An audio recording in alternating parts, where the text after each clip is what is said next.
Welcome back to the StarCraft 2 World Championship Series Europe Premier League round of 16. We are in our fourth of 4 days in Group D. D for difficult, we said at the start.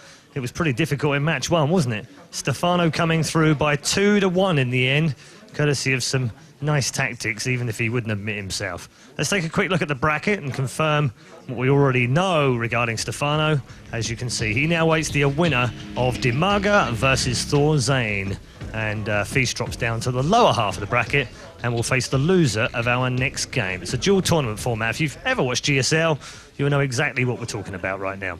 So, onwards we go to game number 2. This one's going to be also just as good as it was last time. Crowd are ready. We're ready. The players are ready. It's DIMAGA versus ThorZaIN. It's coming next. It's Apollo and Kalaris. Take it away, guys. Thanks very much, Red Eye. Welcome back, guys, as we now move into a pretty impressive series itself. ThorZaIN and DIMAGA. I thought it started good, but... This is really, really good because, for me, these two players haven't really shown anything yet in Heart of the Swarm. Granted, ThorZaIN's been spending all his time in Korea within the EGTL house, practicing with the team, ready for Pro League. DIMAGA's kind of made this... He's just kind of come back into play and relevancy again, because towards the end of last year, he just kind of dropped off the grid a little bit. He wasn't the same DIMAGA that we knew and loved at the start of StarCraft 2 and in the early mid stages of StarCraft 2 as well. So these two players coming up against each other, let's see how good they're doing. You're right. Both of them did pretty well during the round of 32. DIMAGA completely aced his round of 32. Yeah, he's the, with Lucifron, the only player so far in this tournament to not drop a map. That's true. So if he does drop a map here, then... Lucifron, Big Daddy. Lucifron, Big Daddy. And, I mean, who can argue with that at the moment? Anybody going up against him is a little bit tough, but DIMAGA really showed that he'd I don't know if he'd done his homework, or he just kind of relied on strong, stable styles behind it, because he kind of just played his game and how he wanted to, and it just worked. Yeah, I think DIMAGA's a player that will just play his game. I don't think he's too much of a heavy preparation player, especially as Zerg. I think he's just going to be playing a little more reactionary, pretty aggressive though. It is DIMAGA. He does love a few banelings here and there. But ThorZaIN, I think, is the one that will benefit from the format of this. He's the more... You know, he's the thinker of these two players. I think he would have approached this map with this group with a different mindset.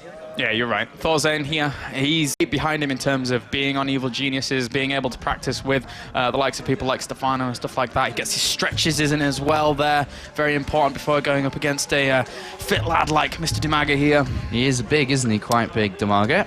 He is also known as the DIMAGA-lisk. DIMAGA-lisk, yeah. From that one tournament, his only StarCraft 2 victory in Helsinki, Finland. An assembly. An assembly. We have the veto, first veto, Belshir Vestige.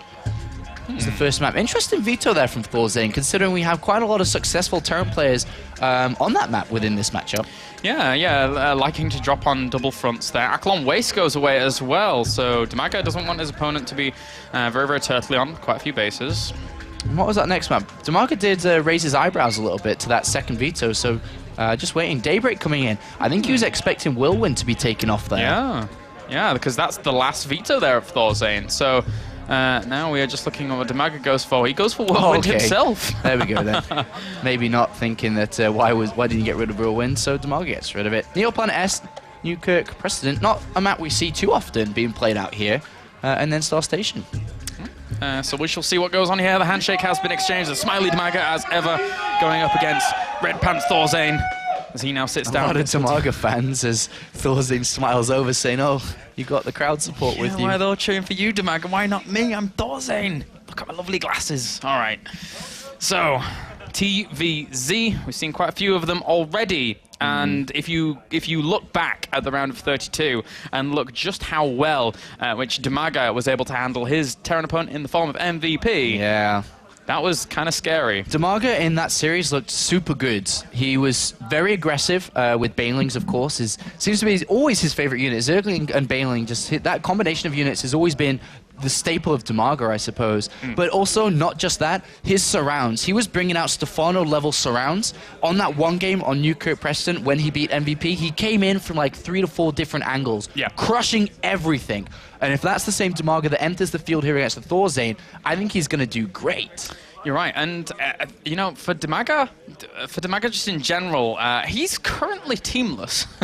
Yeah, that's the only teamless player in the Premier League. I think well, no, I was going to say across Challenger as well, but there's people like Uza in Challenger, so he's not the only teamless player in the entirety of the WCS Europe, but in Premier League right now, he is the only teamless player, unless somebody just got axed. I'm not. Yeah, that's the kind of thing. If we talk about DIMAGA for a second before jumping over to ThorZaIN, is once he stopped playing as actively and getting to the spotlight areas, round of 16, round of 8, and so on, was around the same time that his old previous team, MTW, actually disbanded towards the end of, or the mid-end of 2012. And since then, we haven't really seen too much from DIMAGA. Even in the release of Heart of the Swarm, he wasn't a guy that was hard-hitting tournaments straight away. But then with the announcement and WCS coming up, he really started to show pretty good results, especially with the WCS. Yeah. I know there's a tournament he played in most recently which he didn't perform too well in, if I'm not mistaken. I think you were telling me a little bit earlier. That's very true, actually. DIMAGA, despite completely wrecking his round of 32 group, ever since then he's been playing in stuff like the ISO Cup final, and there was one other tournament. I don't think he won a single map in that final, the ISO finals. He didn't win a single map. He went out very, very kind of catastrophically to people like Soccer, Lucifron, Monshi, Happy, and then there was also a team show match between Russia and the Ukraine, I want to say, where he didn't take a single map either. So DIMAGA, since around 32, hasn't won a single map, but does he bring it when it really, really matters here in the round of 16? All right, so ThorZaIN and DIMAGA now facing off against one another. Star Station is our map, and spawning up to the top right as our red Terran, representing EG and representing Sweden. Give it up for ThorZaIN.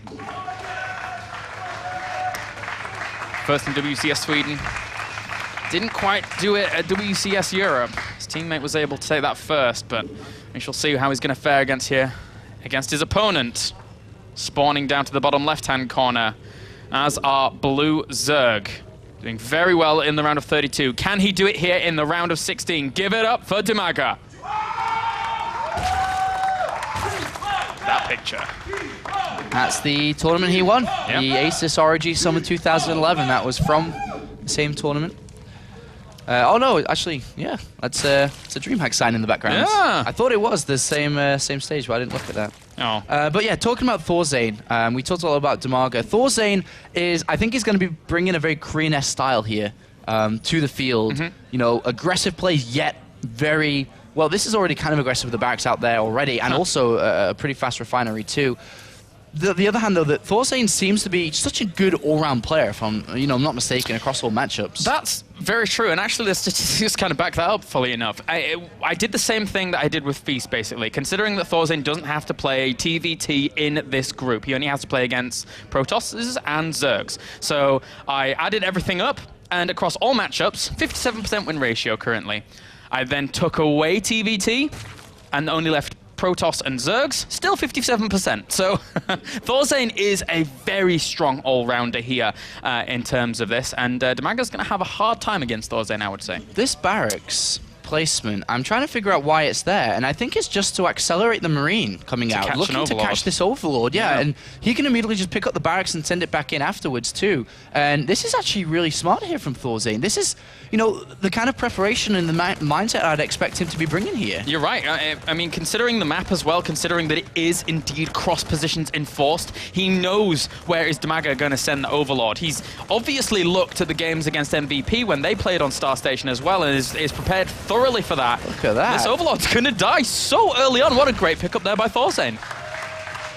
And not back there by ThorZaIN, really nice. And, he's going to get back in a little bit later for the reactor coming down, but it's, 20 gas slower than it should have been. But he's just picked off an Overlord in the first couple of minutes of the game. And the thing is that, considering that Overlord's position, considering where it died, if he hadn't have played that barracks down there, it would have been very close, if at all possible, to actually kill that Overlord. So that was, despite only being such a short distance, very, very important.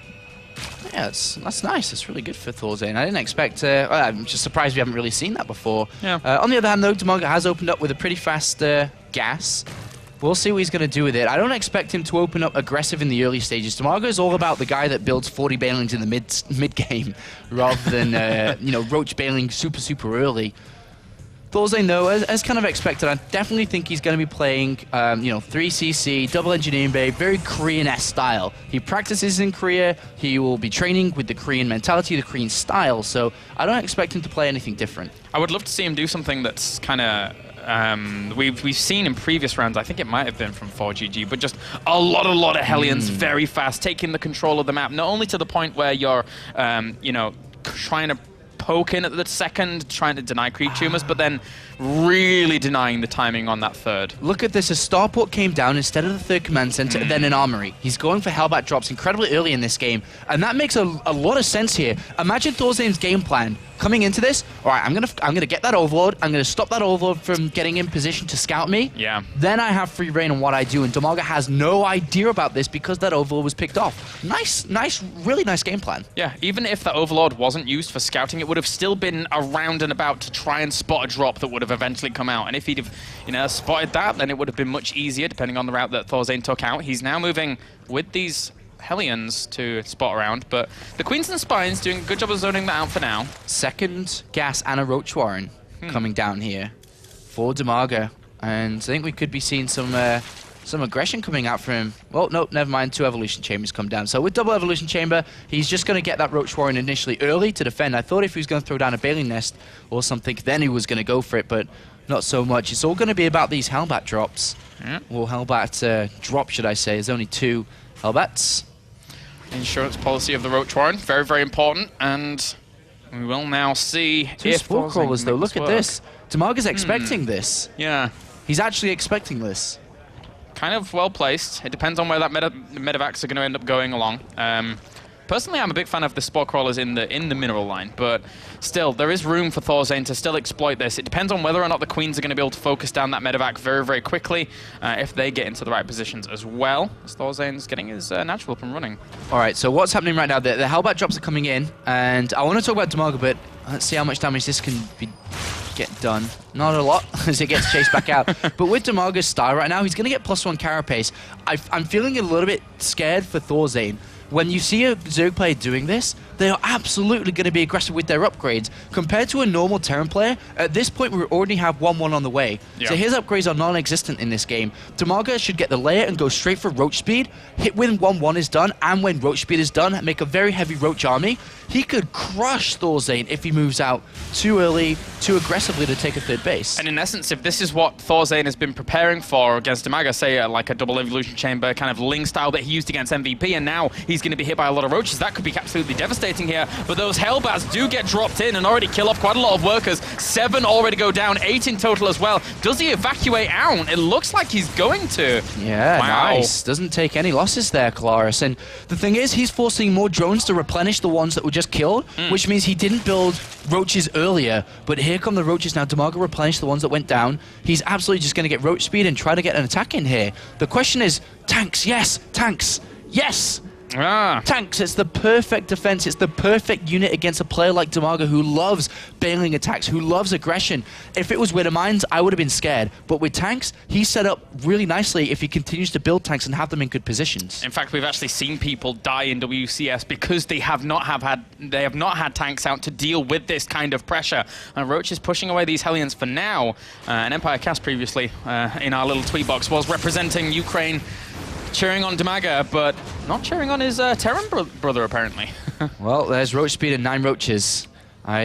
Surprisingly, I guess it's country over race. Country over race, man. Country over race.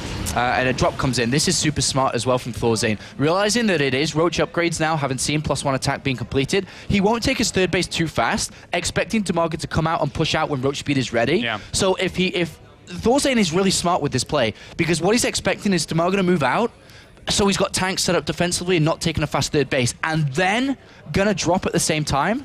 This is really nice from ThorZaIN. If DIMAGA moves out now, which he should do, and ThorZaIN's drop hits at the right time, DIMAGA, what does he do? Does he go back? Does he continue on? Oh, and the thing is that he may end up getting shooed back, because ThorZaIN's mixing in Marauders as well, making it even harder for DIMAGA to actually do something here.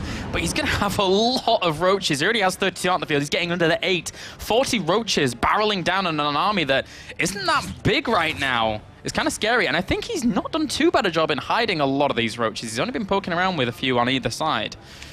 Well, DIMAGA's going to force a lift off if he wants to. He just needs to come down to the side. I'm not sure if he's realized that this has been taken already. He absolutely will force a lift off. There's no way this can stay. And there comes the infestation bit. 2-2 upgrades. Yeah, that bio pokes out as well. They actually have to run on back. I was getting a little bit scared for them, but they do retreat back to the safety of their walls. And ThorZaIN tries to... He's going to leave his command center there for a while until his opponent fixes it out, but no, the Hellbat's on the way once again. How many workers is he actually going to get killed here? 13 have gone down thus far. Meanwhile, the Roaches actually just try and pile on in at the front here. Some of those siege tanks can be negated. They're not really that well spread out in the main, so he's not covering as much ground as he normally would like to, but the SCVs try and bottle up those Roaches, and they're doing a great job. They're in hold position for just a little bit there. He did kill off 16 workers during that, and he kills off that siege tank at the natural, so he gets a little bit more economical damage done. ThorZaIN dropping it at the same time while this attack was going on, but I was on the same page as ThorZaIN. I did not expect DIMAGA to go straight for the natural here. He had to burst through a supply depot wall. ThorZaIN's tanks, if they were in better position, he would have dealt with that no problem, but he absolutely did not expect DIMAGA to try to come in from that angle. You're right, 30 workers killed for ThorZaIN in terms of an 18 for DIMAGA right now. 45 workers against 46, but there you go, GG for game number 1. DIMAGA realizing he had so much invested in that and it just didn't work. Well, he got dropped by double Hellbats at the same time, dropped by Marines. He was looking for a kill at that point, which is why he went into the natural. Instead of trying to pick up the third, it was a win or nothing. And ThorZaIN using the very simple tactic of, if you come out, I'll drop you. What are you going to do? You either attack me or come back. And the decision was made, and it was, you know, the one that lost DIMAGA the game. Impressive play there from ThorZaIN to be able to hold on against the very, very aggressive DIMAGA. Now, does DIMAGA mix things up once again? Does he now say, it's back to my round of 32 style? Neoplanet S is the map here for game number 2. Yeah, I'm surprised that he tried to do this Roach play, just because it's not very good against tanks, as we saw. Yeah. You know, tank play was perfect. I think ThorZaIN, I mean, DIMAGA had a plan that he had from the beginning and just went with it. ThorZaIN was the one that played a bit more reactionary and adapted to what he saw, which is why he was able to do the counter drops. You come, I go, and then was set up defensively at home with tanks. It didn't even matter if that third base was gone.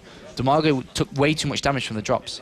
And at this point, ThorZaIN is actually one game win away from giving us an EG versus EG upper bracket final. Yeah. And it's actually, it would be a rematch from DreamHack, where Stefano was able to take the victory 2-1. So countdown's begun. In fact, it's finished. In fact, we're loading, as you can see here on screen, as ThorZaIN gets ready for game number 2. And this man has to bring it back against the Spoon Terran as we load up into Neoplanet S for game number 2. So we'll have that anyway, as we have Mr. ThorZaIN and DIMAGA facing off against one another. So let's jump right on in, and spawning up to the top right here as our Red Terran, representing EG. Guys, give it up for ThorZaIN.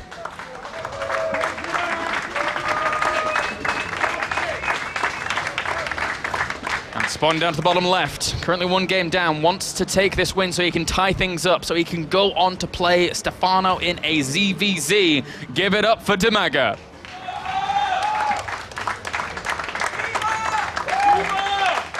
ThorZaIN is such a solid player, but what strikes me when he wins games, it's not sheer power like we see from Innovation or Flash. It's smart moves that win him the game, smart decision making. And I think that's always been one of his staples when he plays. He's the Spoon Terran. He doesn't, you know, look to overpower you all the time and hit you with good, solid macro. He just makes these small decisions throughout the game, such as that, you know, that's Barracks. Why was it out there like that? To pick off that very early Overlord. And in this game, he's going straight over to Command Center first. And I wouldn't be surprised if he threw it on the low ground here, just because he opened up Barracks in the first game. Why would he throw it to be safe against DIMAGA, who's pretty much going hat-trick first every game here? DIMAGA, I don't think, would ever. Why would he risk going early pull against a player who went a Barracks in that kind of position in game 1? It's a good point that you bring up, though, and to just kind of reinforce that, it's as if ThorZaIN puts you in compromising situations with the least amount of effort to him. It's they're small, subtle things that he does slightly differently to other players, and then it is able to do that big damage. Like, there was the Barracks, and then the looming threat of a drop anytime DIMAGA moves out, guaranteeing himself damage behind that is ThorZaIN. It's a really hard style to play against, and you have to account for such eventualities. ThorZaIN, he always shows us, I say always, but I don't mean always.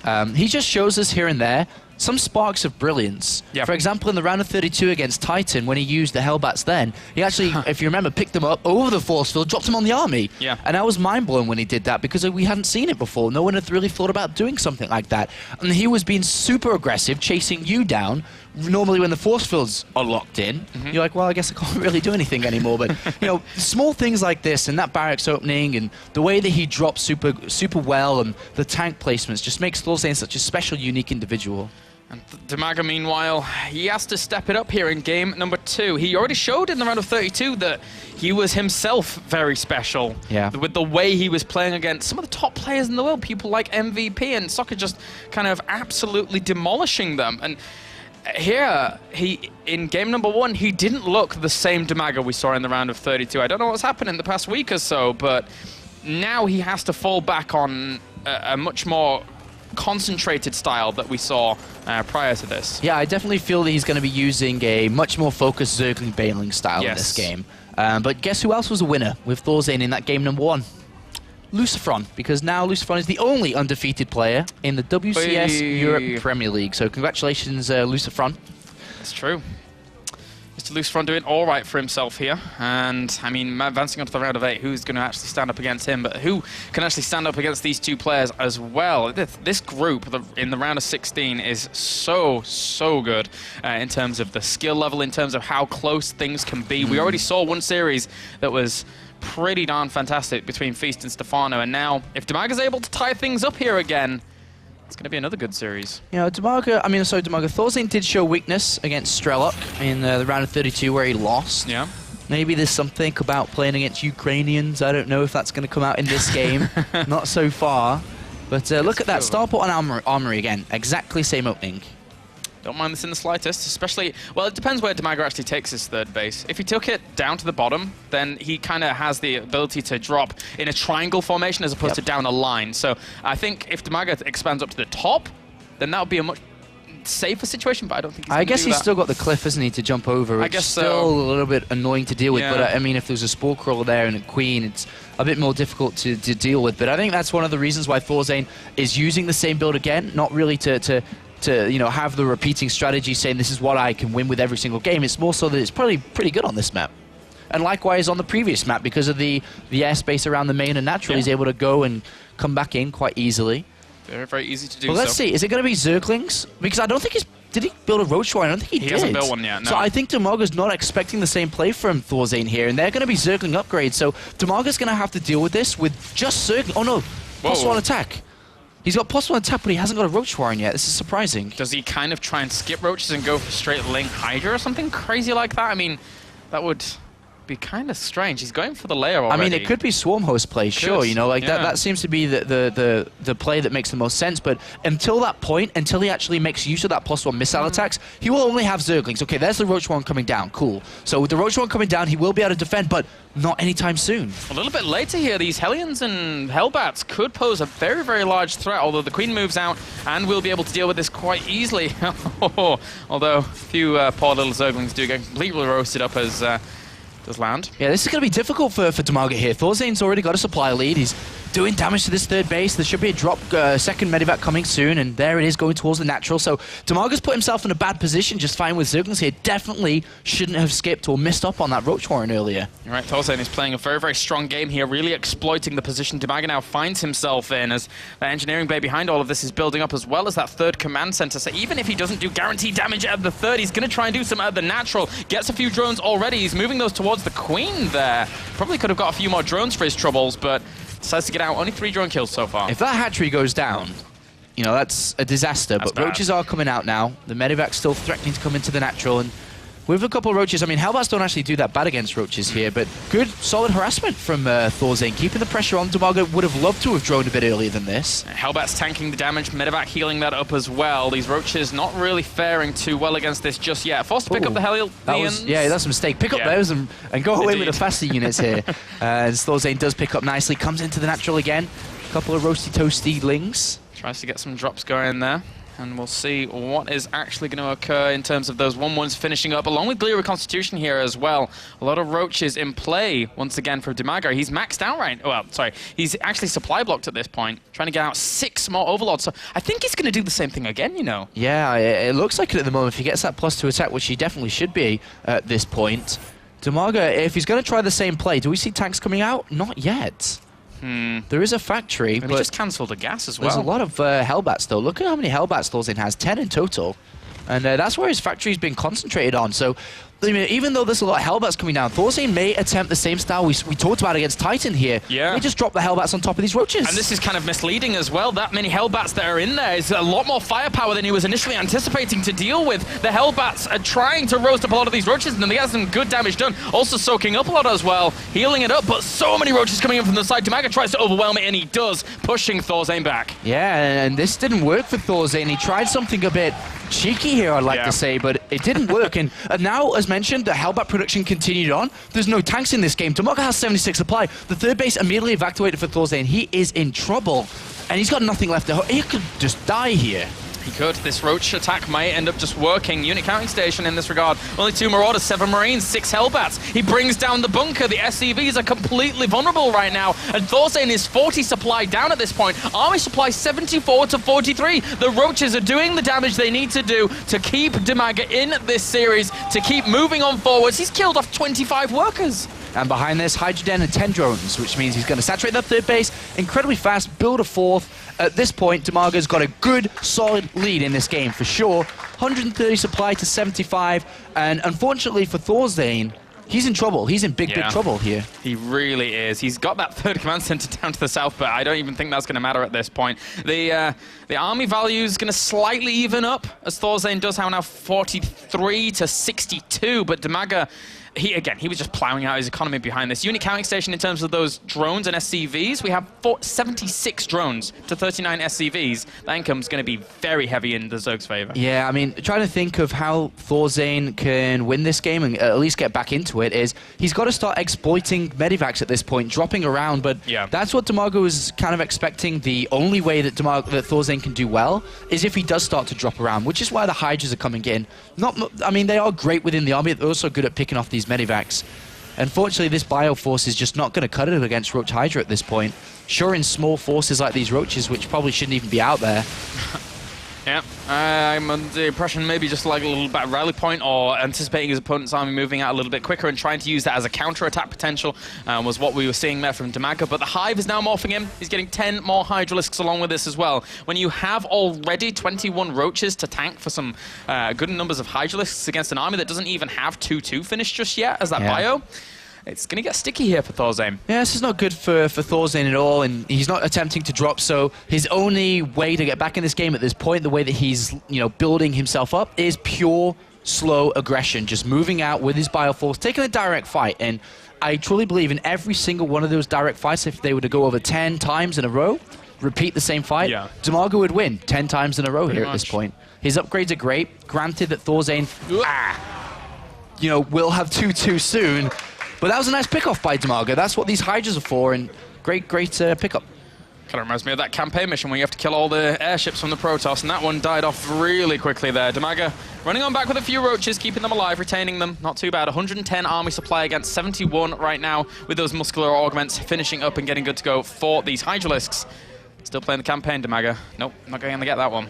Yeah, Scan goes down and sees the Hive, so ThorZaIN knows that he has to go soon. Otherwise, Hive units are going to come in. But look at that army. That's so scary. That really is. He could get a good concave here if he's not careful. ThorZaIN tries to set himself up a good concave as well, but there's just too many Hydralisks. I don't think he can actually chew through that army. Even the Roaches dancing around in the back and just not really tanking for these Hydras. Doesn't really matter. It's just overwhelming. Superior forces, 160 supply against 90. ThorZaIN is pushed back once again. He has to save the medevacs at least. Yeah, but that's not going to happen. If Hydra speed finishes, he's going to lose everything here. Unfortunately, ThorZaIN, through opting for that continuation of Hellbats, that's the reason why he's losing this game. It didn't do anything. No tanks to play against this style. He's in trouble. 20 Roaches are on the way. Absolutely. ThorZaIN's dead at this point. +3 weapons on the way as well. DIMAGA loves just taking up to Hive to get those +3 weapons out so he can already make sure that the army that he has standing is even stronger. It's such a small investment to make that kind of thing happen. Pushing into the third base as well, forcing the liftoff, killing off a few SCVs. DIMAGA constricting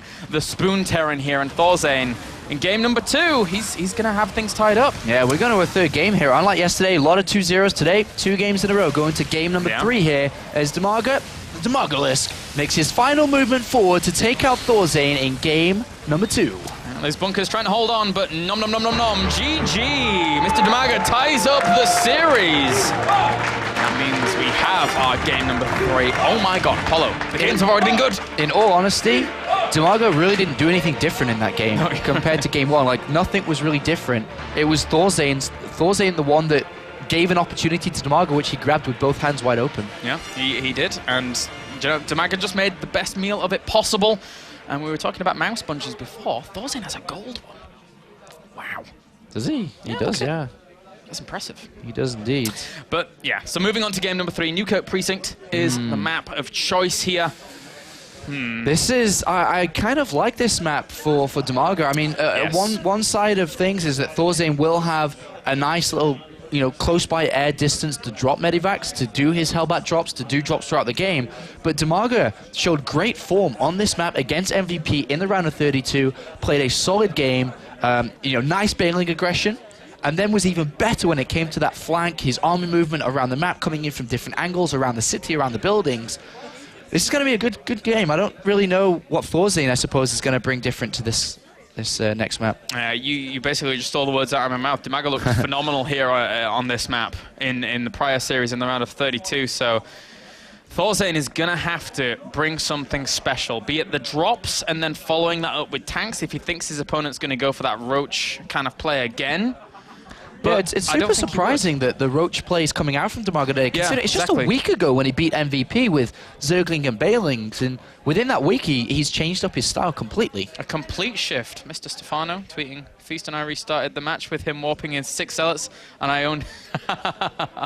Oh. I guess they were arguing backstage who would have won if the Warp Prism didn't die, and apparently Stefano won again. That's funny. Oh, well, thank you very much for that, Stefano, and thank you very much for Blizzard for resuming from replay, I guess. All right, so now moving on. Our second EG player here in this tournament, aside from Mr. Stefano, ThorZaIN. He's had this series tied up against him. Will he advance on to play against his teammate? Yeah. Or will DIMAGA go for that Zerg versus Zerg? And if DIMAGA advances on, in the history between DIMAGA and Stefano, it's actually 15 map wins to 15 map wins. Wow. So, yeah, really, really close there. All right, game number 3 on the way here. Newkirk Precinct is our map. Let's jump right on in as these two nerds battle it out once again. ThorZaIN with his red pants and DIMAGA with his lovely Adidas t-shirt. As we have spawning down to the bottom left as our Red Terran representing EG and Sweden. Guys, give it up for ThorZaIN.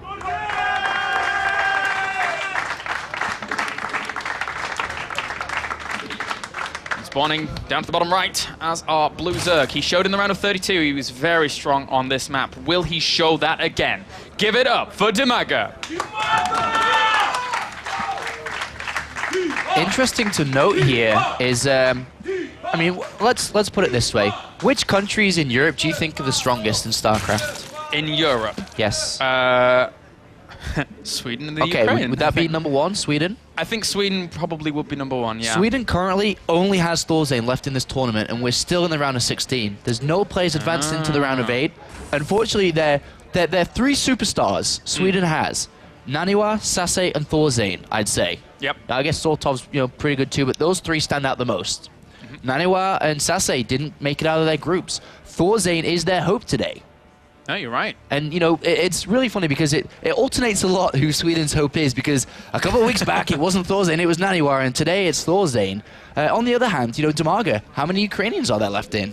I think there's only Mr. DIMAGA, I believe. That's right. So no matter what happens in today's group, whoever advances through, forgetting about Sweden getting a player in the round of 8, it will be 2 Koreans and everyone else from a different country in the round of 8. So Korea currently standing as the highest represented here in Europe in the form of 4GG and MVP, although by now you could argue that 4GG is a bit of a European. He's been here for a long time. Yeah, quite a while. I think he moved in about March, April 2012. So I think it's been over a year in Europe now. A very long time. Long time living over in France in the Millennium House, I believe. So. Yep.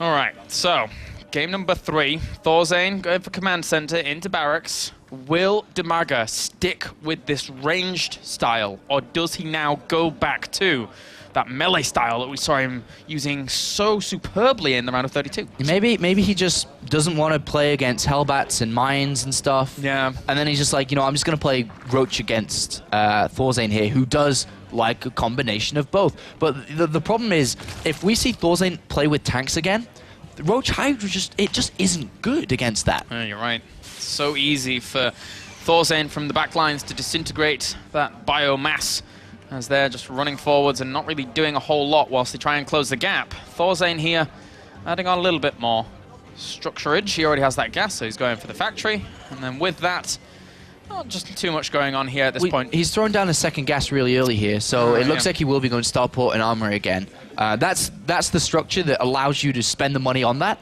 If not, we'd be expecting a third command center to come down here. So with that second refinery, I think we will see the game again, the same style in this game again. Wonder what ThorZaIN is thinking DIMAGA will do. Like, just we're thinking the same. Is he going to open up with it again? I mean, DIMAGA so far has got Zergling speed without keeping in gas, so he's opening up exactly the same as well. I'm curious to know what happens, actually, in the past week, considering he played so much in the ISO Cup final and didn't win a single map. Did he just go for Ling Ultralisk and lose every single game? What has changed in DIMAGA's mentality right now? Very possible indeed. I think he got beat down quite hard by Cass and a couple of other players too, but Starport's on its way, and with the next bit of gas, the Armory should come too. So, same builder. Let's see if DIMAGA can spot this early. Remember that in the last game, he put himself in a bit of a bad position because he didn't build the Roach Warren early. He actually got the double evolution chambers, upgrades, and then a Roach Warren, which hurt him a little bit because he had to deal with Hellbats and Hellions. The third base is coming down for DIMAGA, but still, no Roach Warren yet. It's going to be hard to fully hold on to this to kick things off. I mean, he's going to grab it, and he isn't going to transfer down there straight away. That would be absolute suicide, but still, there is going to be quite a bit of aggression coming from ThorZaIN in the form of those Hellions and Hellbats, and once they do come along, DIMAGA once again has to cover all of these bases, and if he spreads himself out thinner, then it's a bit harder. Well, just waiting on DIMAGA's decision here. A single Spine Crawler coming down. I wonder if he's expecting the same again. Double Evolution Chamber. Okay, so 2 Evolution Chambers, exactly the same as previously. Is he going to get that Roach Warren down? If the Roach Warren isn't down again, he's going to have a hard time dealing with these Hellbats. Could take quite a bit of damage too. Into his economy line. Hellbat's just great against Queens and also these Zerglings. A couple of Lings make their way around. I don't know how they got in there. There's a little gap there to the left. Yeah, cheeky little fellas. That gets blocked up in the end. ThorZaIN realizes, no, that's where I left the door open. All right, then. And it is range again. Wow. Okay, so DIMAGA, what are you up to? Seriously. Oh, here comes the drop. And he's taking all 4 gases. Still no Roach Warren. Lair starts first. He is delaying his Roach Warren a little bit here. He's going to lose drones, course. He's gonna get them toasted. Yeah. There's nothing to deal with it. I mean, there's the Spine now crawling over to the third base, but these Hellbats able to put on a lot of pressure themselves here, even just targeting the Queen to kick things off. He sees the layer actually morphing in, but these Hellbats are going to kill off quite a few drones. They've already killed off 7 in total, and they've taken no damage themselves, so you can pick up, move to another location, and be happy. Yeah, and he's got another one coming too, so far quite a few drones have been lost. He's actually dropped the Hellbats to get the Queen. He's actually going to get... Oh, it's going to be so close. No, the Zerglings will actually shut that down there and save the Queen for now. Very, very apt for us Brits, but at the same time, he could actually just turn around and kill it off. That's right. It's all about saving the Queens for us casting here, and he's attempting assassination on that woman again. A little girl, and another one. Will it end up going down? These Hellions are doing quite a bit of damage to the hatchery, but not going to kill it off too quickly at all. Picks up, tries to get away. These medevacs are still retaining their health, so it's going to be difficult for DIMAGA to fully kill that off. And when it gets to 3 drops now on the way here for ThorZaIN, this is where it gets scary. And Hellbat production's actually stopped, as we can see. So he's actually changing up his plan. There's a tech lab on the factory. He's evolving himself from game number 2 to a stronger game number 3 here. This is actually a big drop to deal with. Yeah, it really is. He's actually lost a lot of resources. 825 against 350 thus far. And with ThorZaIN now got that, with that third command center up and running in just a little bit, he is going to be plain sailing in terms of economy. 1-1 about to on the way, and so many barracks. Yeah, 5 barracks. I mean, if you look at ThorZaIN's base, it basically command center first, into factory and starport, into going over to tank, well, double engineering bay, then tanks. Then he's like, whoop, time to build a lot of barracks. Still more drops here from ThorZaIN, trying to hit that main base. And he looked as if he was going to fly out once again, but that amount of Hellbats with the healing power of 3 medevacs behind that Spinecrawler isn't going to deny this. He's just going to go in once again. He kills off the Queen, a catastrophe here for the Brits. And despite all of that, picks up once again and just gets away with most of this. That was a big hit there for ThorZaIN. How many drones has he killed now? 19, taking a 30 as tanks and marauders behind it. 1-1's completed, I think, if I'm not mistaken, or just about to complete. So even if we see DIMAGA move out very shortly, he won't have an upgrade lead. He's been kept back a lot here. This is a great third game, especially compared to game number 2 here from ThorZaIN. Yeah. Really dominating in this game, keeping DIMAGA back. He's really keeping him on his toes. I mean, there's 10 more drones in production right now for DIMAGA, so he's trying to get himself back into that economical position, but this comes at a point where he kind of wants to be making units across these 3 bases. That lava wants to go into those as ThorZaIN behind this, his bio production, once all these, like, the reactors finished, the tech labs finished, is going to be phenomenal with the infrastructure he set himself up so early. Well, look, he's got double tech labs on both of the barracks, so he's going to be building marauders. He knows he's playing against Roach Hydra and then tanks behind it. This is really nice, and I wouldn't be surprised if a 2nd or 3rd factory came down soon. We might as well just increase the tank count because they're going to be so crucial against these roaches and hydras, which are going to filter through the middle of the map. One advantage, though, from DIMAGA is going to be if he can attack in multiple directions through the middle. If he can get good surrounds, make sure that he doesn't fight sloppily, like sloppy here, then he'll be in a pretty good shape, I think. Depending on how the attack goes, his creep spread's pretty good too. You're right. The one advantage that he does have is the middle of the map. The fact that it can be open if you spread yourself out well enough in those earlier engagements when you know your opponent's going to be moving out. And DIMAGA is trying to get his 4th base up and running. There is the potential of another drop here, but DIMAGA's well prepared for that eventuality, as he already has a few roaches down there, so he should be able to push this back. The Marines decide to just run head first into those roaches and then decide to get picked up. Yeah, double Hellbats in this one, and a couple of others in the main base, and also drop, well, not really drop, a squad of units here to kill creep in the middle to make sure that this pathway is clear so that he can get his tanks in good position to start to abuse this 3rd base, which will start to happen now. Only 3 tanks, though, 4 tanks, 3 with the army. Those Hellbats once again trying to drop here. 21 workers have been killed. Gets cleaned up in the end, though. The roaches have spread themselves out very, very nicely here for DIMAGA. 16 more drones on the way. He's going to be going up to 90 drones very soon. And how much army supply? Because right now, ThorZaIN's coming at him. 74 versus 93. Remember, the surround is going to be very important where he comes from. And this isn't going to stop. This is going to be parade, I think, here from ThorZaIN, considering how much production he has back home. He's going to push in that 1 siege tank, providing a lot of helpful fire. 2-2 is done here for DIMAGA, so he's actually ripping through that quite nicely. But at the same time, 2-2 is about to finish for ThorZaIN. That 1 tank helped out a lot, and that Marauder production that he started so early on helped out greatly. That tank hiding behind that building there, so he gets a good couple of shots down. This is going to be difficult. Infestors, of course, going to help out a lot with their splash damage that they can do, but DIMAGA is in trouble. If this base dies, then that is going to be very hard for DIMAGA to actually deal with. He's not going to have that much production. The roaches swing around to the side here, trying to exploit, again, that mobility that he has on this creep, as well as that. A great fungal hits this army. Will he tear through it along with those fungals? He catches another one, but the bio separates itself during all of that. The parade continues. ThorZaIN on the march right now, pressuring this Roach Hydra infestor composition. And even the drones now are just... they have to end up joining the fray at some point because there's nothing else he can do. Army supply 103 to 51. I think it's 10 Marines and 3 Marauders being made at a single time here. If he hits all his production well, that's just unstoppable. ThorZaIN spreading his units. He's coming in for the victory here despite that fungal coming down. He has the better army composition. He has equal upgrades. He's got an amazing economy. This is going one direction. Yeah, it really is, and that is down, down, down for DIMAGA. GG. ThorZaIN takes the series, and that now means we have ThorZaIN against Stefano in that upper bracket final. That's right. DIMAGA drops down to play against Feast in a little bit, but team kill incoming, Kalaris, between ThorZaIN and Stefano. As you said, the rematch from DreamHack, where we saw Stefano win 2-1, if I'm not mistaken. Yeah. and that's going to be a good game. It will be. Now, does this... we guarantee ourselves one EG player in the round of 8. So EG are going to be happy about that.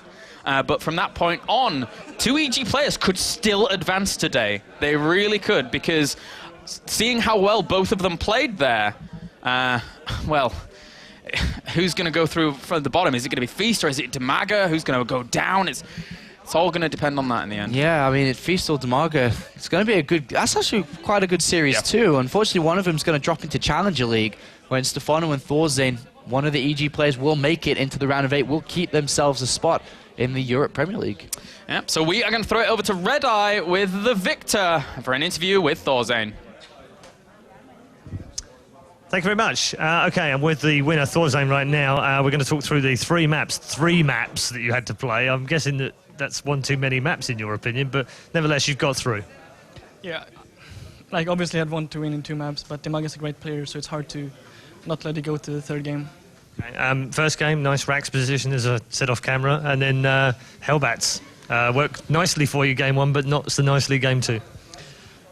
Yeah, in game 2 it went okay in the start, but then I did a follow-up push, which just got decimated. So even though I did the same build in the 3rd game, I didn't do the 2nd push, and I made tanks instead and was able to not just die. So winner's game now. We have to work out who's evil and who's genius, because the pair of you are in that game. We're not going to get an I quit game now, are we? I think so. It's going to be pretty easy, I think. Like, last time we played, I wasn't in shape, but this time DIMAGA's way better. Oh, okay. A little bit of smack talk with it. I like that. That's good. How does it affect you in EG about his announcement to retire? Have you got any thoughts on that? Yeah, it's sad because he's probably the player on EG I've spent the most time with, living in Korea for a bit more than 2 months with him. And he's always nice to hang out with at events and stuff, so... yeah, it's a bit sad, but I'll survive. You will. Talking about surviving, you're the last Swede surviving. Does that add any more pressure to you, knowing that the weight of the North is on your shoulders? I try not to think about it. I've just made it worse, haven't I? Yeah, thanks a lot. I had just forgotten about it, and then you bring it up. I'm sorry. Bad Red Eye. Thank you very much, ThorZaIN. ThorZaIN, everyone. He's through to the winner's game against his teammate. We're going to go and check out the analysis now with our one and only Wonderful Apollo. Thank you, Red Eye. Time to do some analysis on why DIMAGA won Game 2 and how did ThorZaIN not 2-0 this series. So what I want to do is to jump in to this one specific attack. Before we play it, the Hellbat production, I mean, I mentioned it during the commentary, but the Hellbat production continued to go on. It's still going on at this point. Look at the factory. It's on the reactor. In the 3rd and 1st game, this didn't happen. This was one strategic change from ThorZaIN's overall game plan in Game 1, 2, and 3, which made the difference. And this is why he wasn't able to pick up the win. It was a nice move. I think the main reason for his choice on this was if there weren't that many roaches, and if there was a lot of drones coming in, he could be able to pick up a few squad of roaches. Also, he could have been able to kill any amounts of Zerglings. Remember, the roaches were really late into this game, so ThorZaIN may have misread this game and thought it was playing against Zerglings, but this attack comes in, and there are way too many units out. The drone count is incredibly low at this point. I suggest that like 55, 59 drones, so it's not that high. And this, as soon as this gets stopped, ThorZaIN is in a world of trouble. He's got his 3rd base down at this point. This 3rd base, if that was successful, then DIMAGA would have been concentrating on dealing with that attack. But unfortunately, it wasn't. And DIMAGA immediately bounced back on the other side of the map, prevented the 3rd base from being mined from. And then with 10 more roaches being made, there is absolutely nothing now that ThorZaIN has to deal with. This 39 supplied at 76. One wrong decision, one wrong strategy was the main reason why ThorZaIN, unfortunately, didn't pick up this game. And DIMAGA was able to go into game number 3, where we saw the change in game number 3, back to tanks, no more consistent Hellion production or Hellbat production, and ThorZaIN was able to clean up the series 2-1. Okie doke, well, that's it for the analysis for now, and I'll be doing some more soon. I'm going to hand it over to social media with Red Eye and Philippe. Thanks very much, Apollo. Yes, we're back over at the social media desk to check in with the Hubner. First of all, let's talk about Twitter. And there's a nice quote on there. Yes, there was a pretty nice tweet on there talking about the game of spoons between ThorZaIN and Stefano, because apparently they're both Spoon Zerks and Spoon Terrans. No, well, one's a Spoon Terran and always has been, and the other one's been nicknamed a Spoon Zerg, so that's kind of why they've gone for the game of spoons. But I quite like that. You've also checked in on the live thread on Team Liquid. Yes, there's been quite a lot of negative press about the Hellbats. Everyone's hating on the Hellbats, actually. Well, I don't know. I saw a couple in there that said, Hellbats were okay. They're boring. But anyway, yeah. So what about Reddit? Anything else on Reddit you found? Apart from the appreciation thread for yours truly? Well, I don't really deserve that, but okay. No, there's actually not much going on Reddit. Reddit is really quiet today. I don't believe you. No, I'm serious. Reddit is really quiet. The Team Liquid live thread is going wild. The Twitter is going wild, but I guess everyone's happy. And the good news is from Reddit is that White Ra is definitely not retiring, at least not this year. So the fact that one somehow got up there through a casual conversation on Twitter just shows you we should be more careful. He's not retiring this year, so that's good news. There is a man that is retiring, and of course he'll be back in our next game. It's going to be the Battle of the Evil Geniuses. Stefano versus ThorZaIN. That's coming next, right after this.